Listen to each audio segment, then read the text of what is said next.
Exam 300 fight for glory.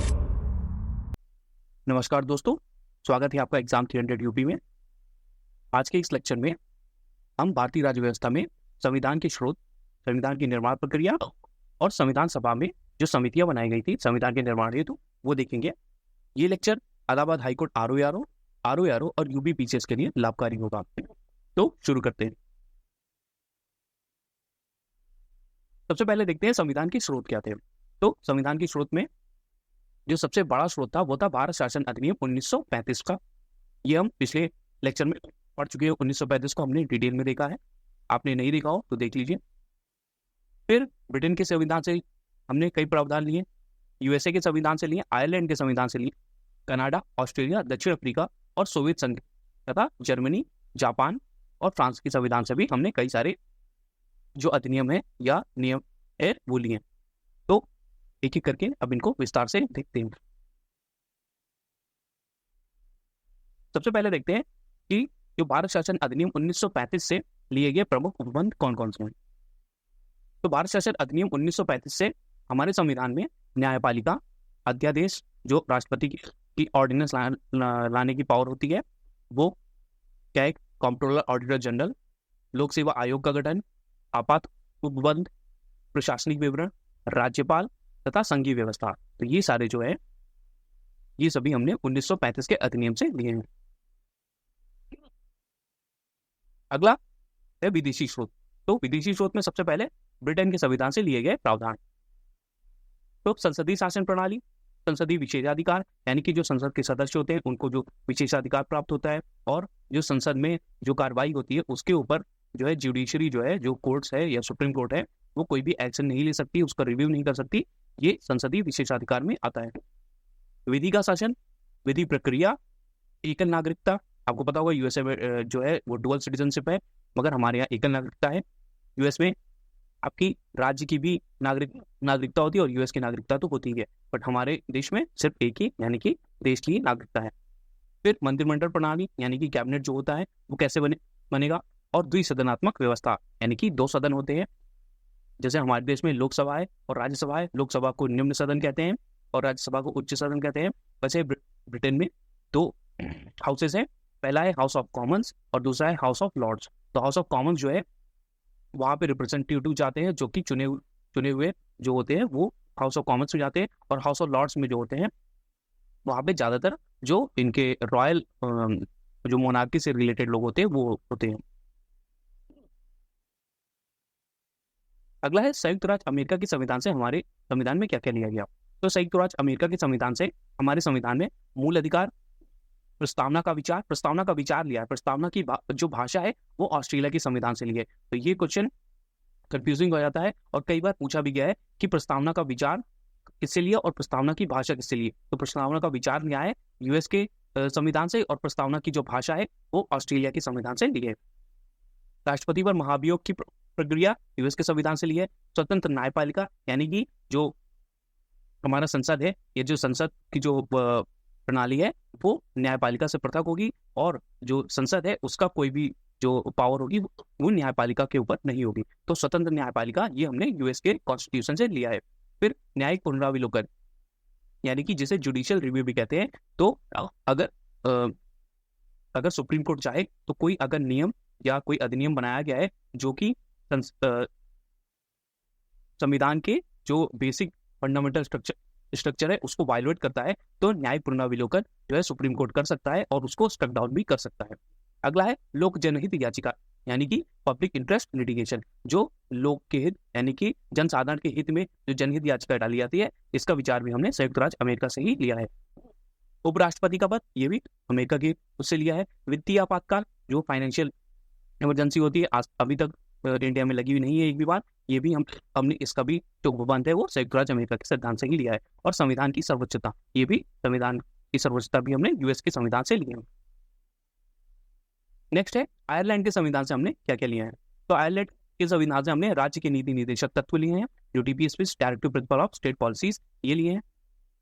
राष्ट्रपति का निर्वाचक मंडल एवं पद्धति, आपको पता होगा राष्ट्रपति का निर्वाचक मंडल होता है, यानी कि उसमें जो सदस्य होते हैं कौन वोट करेगा कौन नहीं करेगा ये होता है। और इसमें जो निर्वाचन मंडल होता है इसमें जो राष्ट्रपति के द्वारा जो मनोनीत जो सदस्य होते हैं वो इस राष्ट्रपति के चुनाव में वोट नहीं करते, और राष्ट्रपति की जो पद्धति होती है एकल संप्रणाली वाली, वो जो होती है वो भी हमने आयरलैंड के संविधान से ही ली है। और जो राष्ट्रपति राज्यसभा में कुल सदस्यों को जो मनोनयन करता है, हमारे देश में कितने 12 सदस्यों का मनोनयन करता है, तो उसका भी जो विचार है हमने आयरलैंड के संविधान से ही लिया है। और किन किन जो क्षेत्रों से करता है, तो साहित्य, कला, विज्ञान और समाज सेवा से। अगला आता है कनाडा के संविधान से क्या क्या लिया है। तो कनाडा के संविधान से हमने अवशिष्ट शक्तियां केंद्र के पास होगी, ये लिया है। अभी अवशिष्ट शक्तियां, इसका क्या अर्थ है, तो अवशिष्ट शक्तियां वो शक्तियां होती हैं जिनका उल्लेख, मतलब हमारे संविधान में 3 सूचियां हैं जिनके, और जिनमें उन 3 सूचियों में जो विषय दिए गए हैं उनके ऊपर कानून कौन बनाएगा इसके बारे में जानकारी मिलती है। तो पहली सूची है संघ सूची, तो जो विषय संघ सूची में है उनके लिए कानून केंद्र बनाएगा। जो सूची राज्य सूची में है, जो विषय राज्य सूची में है, उनसे रिलेटेड जो कानून है वो राज्य बनाएगा। और कुछ जो विषय हैं वो समवर्ती सूची में है, और समवर्ती सूची में मतलब दोनों ही, केंद्र और राज्य दोनों ही अपने अपने कानून बना सकते हैं, मगर टकराव की स्थिति हुई तो जो केंद्र का कानून है वही माना जाएगा। अब जो कुछ नए विषय होते हैं, जैसे कि ये हम लोग इवॉल्व करते हैं, सोसाइटी इवॉल्व करती है, तो हमें जरूरत पड़ती है कि कुछ नए नियम कानून बनाए जाएं, या उन जो विषय है जिनका जो उल्लेख है वो संविधान में नहीं है, वो उन विषयों के लिए जो नियम कानून बनाना है, तो उसके लिए जो शक्ति है वो केंद्र को दी गई है। इसे ही अवशिष्ट शक्तियां कहते हैं। एक बार पढ़ लेते हैं। भारतीय संविधान के अनुच्छेद 248 के अनुसार संसद के पास कानून बनाने की विशेष शक्ति है जो उन मामलों से संबंधित है जिन्हें समवर्ती सूची और राज्य सूची में शामिल नहीं किया गया है, या अधिकारों का ही अवशिष्ट अधिकार है। यानी कि वो मामले या वो विषय, वो सब्जेक्ट जिनका वर्णन या उल्लेख हमारे संसद के जो हमारी संविधान की समवर्ती सूची और राज्य सूची में नहीं किया गया है, उन विषयों से संबंधित कानून बनाने का अधिकार जो है वो सिर्फ और सिर्फ केंद्र के पास है। इसे ही अवशिष्ट अधिकार या अवशिष्ट शक्तियां भी कहते हैं। फिर संघीय शासन प्रणाली यानी कि यूनियन ऑफ स्टेट, ये भी हमने कनाडा के संविधान से लिया है। सशक्त केंद्र और राज्यपाल की नियुक्ति, तो जितने भी आप देखिए जो केंद्र को जो क्लॉज है, जो भी नियम है, अधिनियम है, जिनसे केंद्र को शक्ति मिलती है राज्यों के ऊपर, या जिससे केंद्र की शक्ति बढ़ जाती है, वो सारे नियम हमने कनाडा से ही लिए हैं। तो ये एक शॉर्ट ट्रिक भी हो जाएगी अगर आपको भी याद ना हो ये अधिनियम कहाँ या किससे हमने इंस्पायर होकर लिया है। तो एक बार देखिए, अगर वो जो है वो अधिनियम केंद्र को शक्ति ज्यादा प्रदान कर रहा है राज्यों के ऊपर, तो समझ लीजिए कि वो कनाडा से इंस्पायर्ड है। तीसरा है सशक्त केंद्र, राज्यपाल की नियुक्ति, यानी कि जो केंद्र है वो राज्यों में राज्यपाल की नियुक्ति करता है, तो इसकी भी अवधारणा हमने कनाडा के संविधान से ली है। फिर राष्ट्रपति द्वारा उच्चतम न्यायालय का परामर्शी न्याय निर्णयन, कुछ विषयों में राष्ट्रपति जो होते हैं वो डिसीजन के लिए जो उच्चतम न्यायालय है उसके जो चीफ जस्टिस ऑफ इंडिया है उनसे परामर्श ले सकते हैं। तो ये शक्ति भी जो राष्ट्रपति को है वो भी कनाडा के संविधान से ही मिलती है, मतलब हमने कनाडा के संविधान से ली है।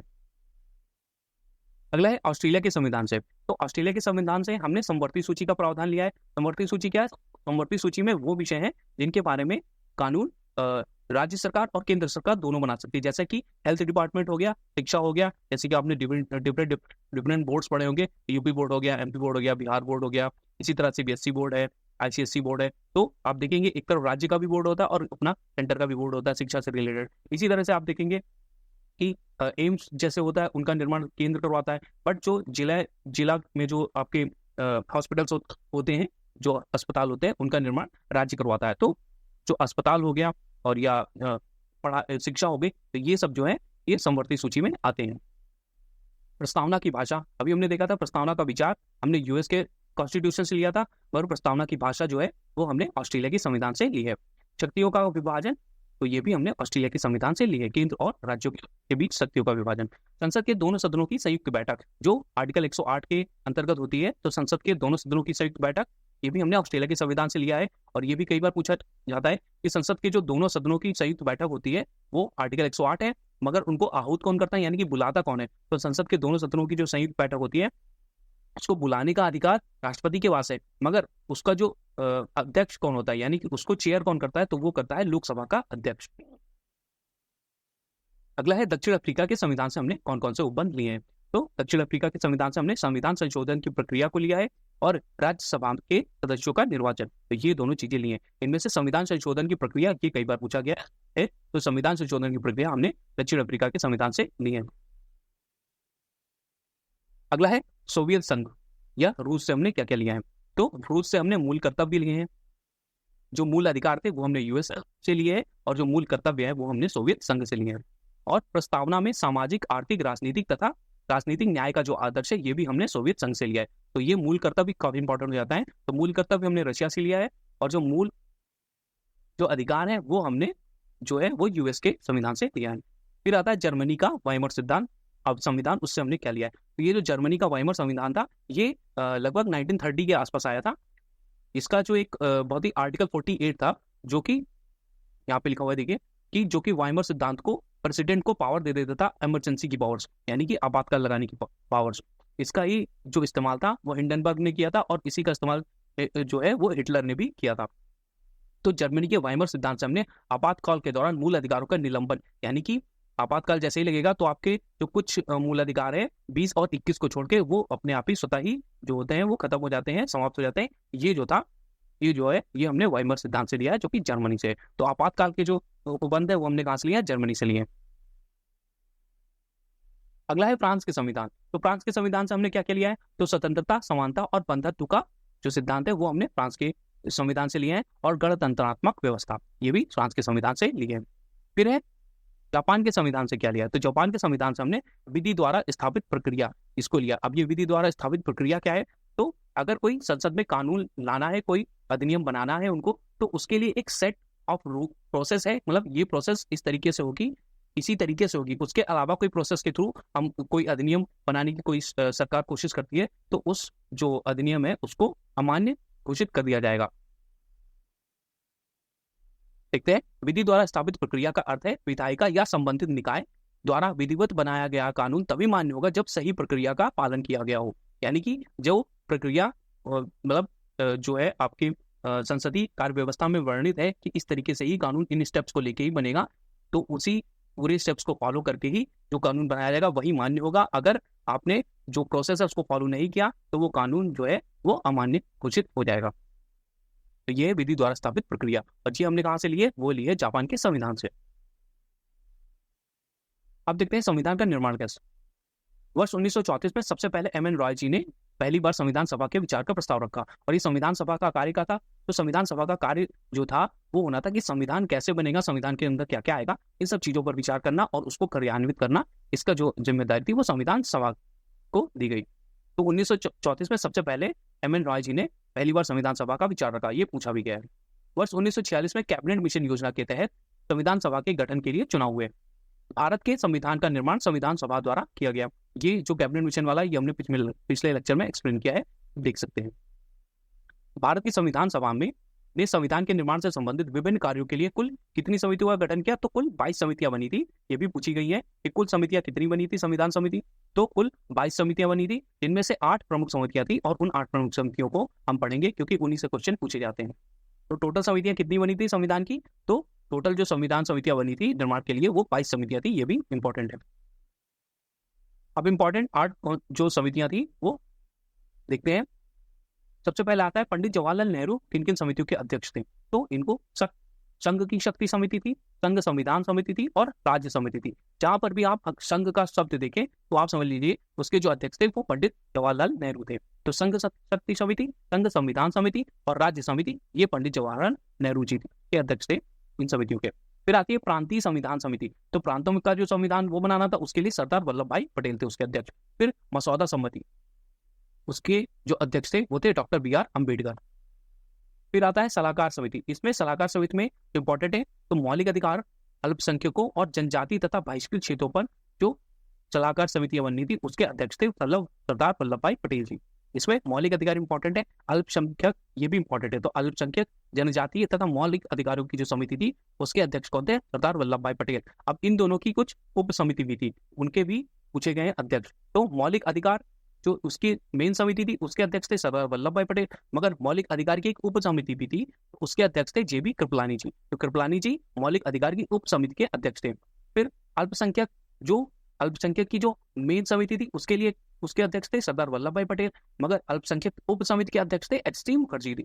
तो मुखर्जी जी अल्पसंख्यक समिति के अध्यक्ष थे उप समिति के, और कृपलानी जी मौलिक अधिकार उप समिति के अध्यक्ष थे। तो ये तीनों पॉइंट्स जरूर याद रखिएगा, बहुत इंपॉर्टेंट है, बार बार पूछे गए हैं। फिर उत्तर पूर्व सीमांत जनजाति क्षेत्र और असम बहिष्कृत तथा आंशिक रूप से बहिष्कृत क्षेत्र उप समिति, ये इंपॉर्टेंट नहीं है, इसको छोड़ दीजिए, रहने दीजिए। राजेंद्र प्रसाद जी इनसे रिलेटेड पूछी गई है। तो राजेंद्र प्रसाद जी जो 2 समिति के अध्यक्ष थे, पहली जो है वो नियम और प्रक्रिया समिति है और दूसरी जो है संचालन समिति। इस संचालन समिति को स्टीयरिंग कमेटी भी कहते हैं, तो ये इंपॉर्टेंट है। तो नियम और प्रक्रिया समिति और संचालन समिति, इसमें संचालन समिति बहुत इंपॉर्टेंट है। तो संचालन समिति के अध्यक्ष कौन थे? डॉक्टर राजेंद्र प्रसाद। एक बार फिर से देख लेते हैं जो इंपॉर्टेंट समितियां हैं। तो सबसे पहले जो है संघ शक्ति समिति, संघ संविधान समिति, इसके अध्यक्ष थे पंडित जवाहरलाल नेहरू। फिर प्रांतीय संविधान समिति सरदार वल्लभ भाई पटेल। मसौदा समिति यानी कि जो संविधान ड्राफ्ट करना है उसकी ड्राफ्टिंग जो कमेटी थी, उसके अध्यक्ष थे डॉक्टर बी आर अम्बेडकर जी। फिर सलाहकार समितियां, उनमें मौलिक अधिकार, अल्पसंख्यक तथा जनजातीय तथा बहिष्कृत क्षेत्रों पर सलाहकार समिति, उसके अध्यक्ष थे सरदार वल्लभ भाई पटेल जी। तो जब आपसे पूछे मौलिक अधिकार के लिए, अल्पसंख्यक के लिए और जनजाति जो समितियां थी उनके अध्यक्ष कौन थे? तो सरदार वल्लभ भाई पटेल। तो मौलिक अधिकार के, अल्पसंख्यक और जनजाति समितियों के अध्यक्ष कौन थे? सरदार वल्लभ भाई पटेल। अब देखते हैं मौलिक अधिकार की जो उप समिति थी उसके अध्यक्ष कौन थे? तो वो थे जेबी कृपलानी जी। फिर अल्पसंख्यक उप समिति के अध्यक्ष कौन थे? H T Mukherjee ji. तो ये तीनों ऐसे ही लाइन में याद रखिएगा, बहुत इंपॉर्टेंट है और यही बार बार पूछी गई है। नेक्स्ट आता है संविधान सभा। तो संविधान सभा की प्रथम बैठक कब हुई? 9 दिसंबर 1946 को। ये बहुत बार प्रश्न पूछा गया है।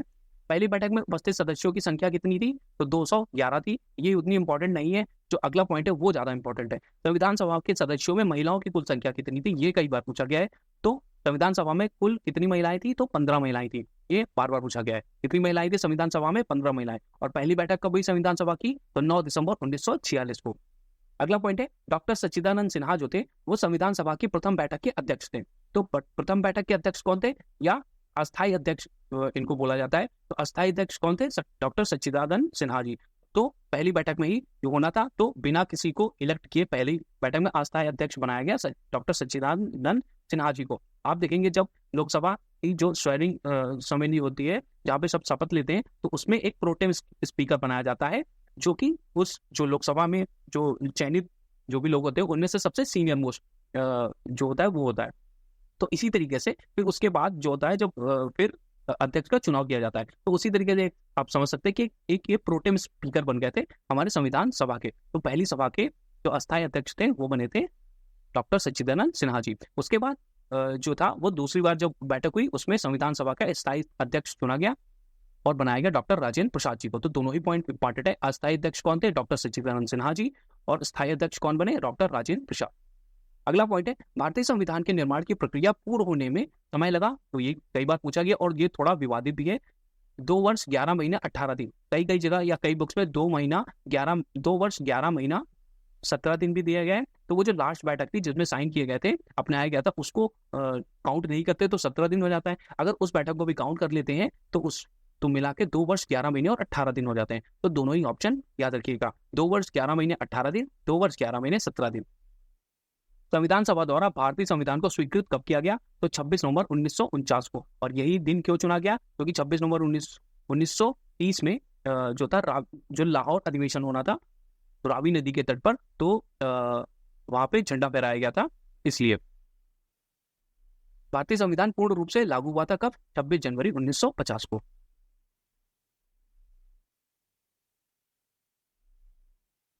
अगला पॉइंट है संविधान सभा द्वारा पारित किया गया संविधान जो था उसमें कितने भाग थे? अनुच्छेद और अनुसूचियां कितनी थी? तो कितने भाग थे? 22 भाग थे। वर्तमान में कितने भाग है? 25 भाग है। अनुच्छेद कितने थे? 395, अभी 400 से ज्यादा हो गए हैं।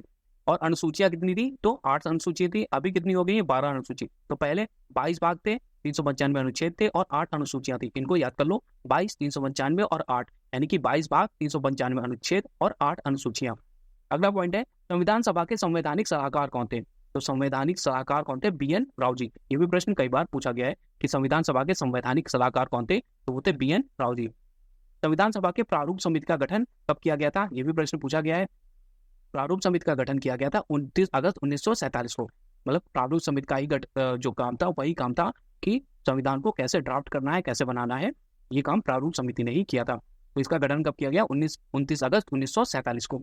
और इसके जो थे अध्यक्ष कौन थे? वो थे डॉक्टर भीमराव अंबेडकर जी। तो ये तीनों ही पॉइंट इंपॉर्टेंट हो जाते हैं। संवैधानिक सलाहकार थे बी एन राव। और प्रारूप समिति का गठन कब हुआ? 29 अगस्त 1947 को। प्रारूप समिति के अध्यक्ष कौन थे? भीमराव अंबेडकर जी।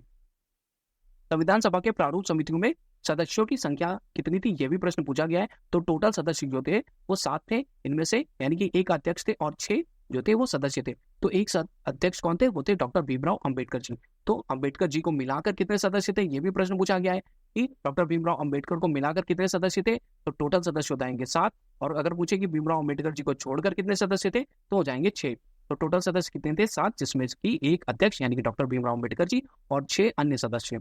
इसमें कई बार प्रश्न ये पूछता है आपसे कि जो प्रारूप समिति थी उसमें सदस्य कोई नहीं, कौन नहीं था। अब या तो आप बाकी के जो 6 सदस्य उनका नाम याद करिए, या एक ट्रिक याद कर लीजिए कि जो प्रारूप समिति थी उसमें जवाहरलाल नेहरू और वल्लभ भाई पटेल जी ये शामिल नहीं थे। और आपको जो प्रश्न आएगा उसमें 100% आपको ऑप्शन में ये दोनों या इनमें से एक ऑप्शन जरूर मिलेगा कि वल्लभ भाई पटेल जी या जवाहरलाल नेहरू। तो जैसे ही आपको ये दिखे उसको ही मार्क कर दिया कि ये नहीं थे, यानी कि ना ही जवाहरलाल नेहरू थे और ना ही सरदार वल्लभ भाई पटेल थे किसमें, प्रारूप समिति में। तो इस तरीके से आप ये क्वेश्चन सॉल्व कर सकते हैं। संविधान सभा द्वारा राष्ट्रीय ध्वज को अपनाया गया था तो 22 जुलाई 1947 को। ये जो डेट है ये दोनों ही बहुत इंपॉर्टेंट है। संविधान सभा का जो प्रारूप समिति थी उसका गठन किया गया 29 अगस्त 1947 को, और जो राष्ट्रीय ध्वज अपनाया गया वो कब अपनाया गया, 22 जुलाई 1947 को। संविधान सभा की प्रारूप समिति के अध्यक्ष कौन थे, B R Ambedkar ji. Total सदस्य कितने थे प्रारूप समिति में, तो 7 सदस्य थे, एक अध्यक्ष यानी कि डॉक्टर भीमराव अम्बेडकर जी और 6 अन्य सदस्य। उन 6 अन्य सदस्यों में कौन नहीं था, तो जवाहरलाल नेहरू नहीं थे और जो थे वल्लभ भाई पटेल जी नहीं थे। तो ये दोनों प्रारूप समिति में शामिल नहीं थे। संविधान सभा के संवैधानिक सलाहकार कौन थे, तो B N Rao ji. Next आता है भारतीय संविधान से रिलेटेड जो कथन है, जो फेमस कथन है वो कौन कौन से है, और ये भी पूछे गए हैं। तो संविधान सभा कांग्रेस थी और कांग्रेसी भारत, यानी कि संविधान सभा जो थी वो कांग्रेस थी और कांग्रेसी भारत को रिप्रेजेंट करती थी। ये कथन किसने बोला है, तो ये बोला है ग्रैनविले ऑस्टिन ने। भारतीय संविधान सहकारी संघवाद पर आधारित है, ये किसने बोला, ये भी ग्रैनविल ऑस्टिन ने बोला है। तो ग्रैनविल ऑस्टिन के 2 फेमस कोट है, संविधान सभा कांग्रेस थी और कांग्रेस भारत, ये काफी बार पूछा गया है, ये बोला है ग्रैनविले ऑस्टिन जी ने। फिर महात्मा गांधी जी ने क्या कहा, तो महात्मा गांधी ने कहा भारत की स्वतंत्रता के बाद भारतीय राष्ट्रीय कांग्रेस को एक राजनीतिक दल के रूप में भंग कर देना चाहिए। ये भी प्रश्न पूछा गया है। तो ये वक्तव्य किसका था, महात्मा गांधी जी का। उन्होंने बोला था कि कांग्रेस को अब डिसॉल्व कर देना चाहिए, इसको भंग कर देना चाहिए एक राजनीतिक पार्टी के रूप में।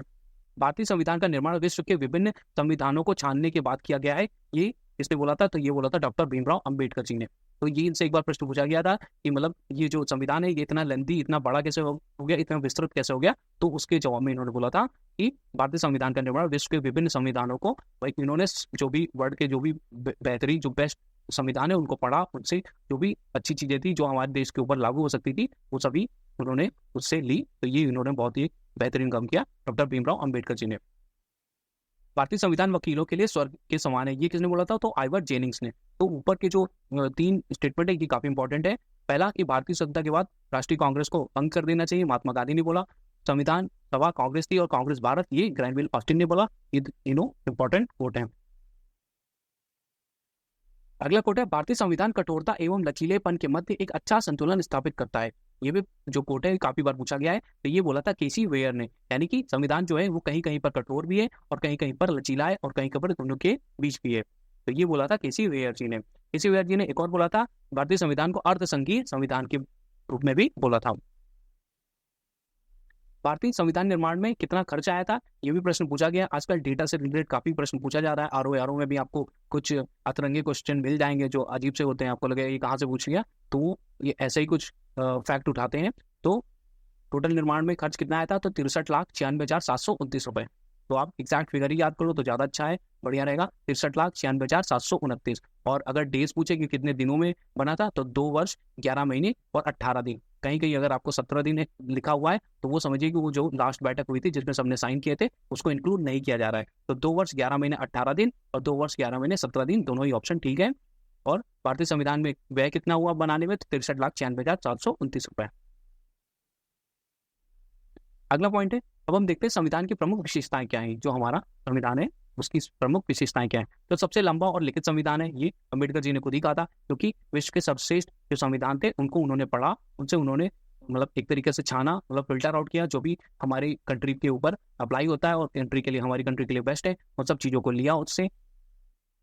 तो इसलिए वो सबसे लंबा हो गया और लिखित संविधान। विभिन्न स्रोतों के ग्रहण से निर्मित हुआ है, अभी बताया हमने। नम्यता और अनियमितता से बेहतर समन्वय, यानी कि कठोर भी है, लचीला भी है। संघीय व्यवस्था की स्थापना के साथ साथ एकात्मता के तत्व भी विद्यमान है इसमें, मतलब सेंट्रल को थोड़ा ज़्यादा पावर दी गई है, मगर ऐसा भी नहीं है कि एकदम ही ज़्यादा पावर दे दी गई हो और राज्यों को एकदम लेस कर दिया गया हो, इंफीरियर कर दिया हो, ऐसा भी नहीं है। सरकार का स्पष्ट लोकतांत्रिक होना, संसदीय स्वरूप, यानी कि स्पष्ट लोकतांत्रिक है, यानी कि जो सरकार का जो अध्यक्ष होता है, यानी कि जो प्रधानमंत्री होता है, वो इलेक्ट होता है, ये स्पष्ट लोकतांत्रिक स्वरूप है।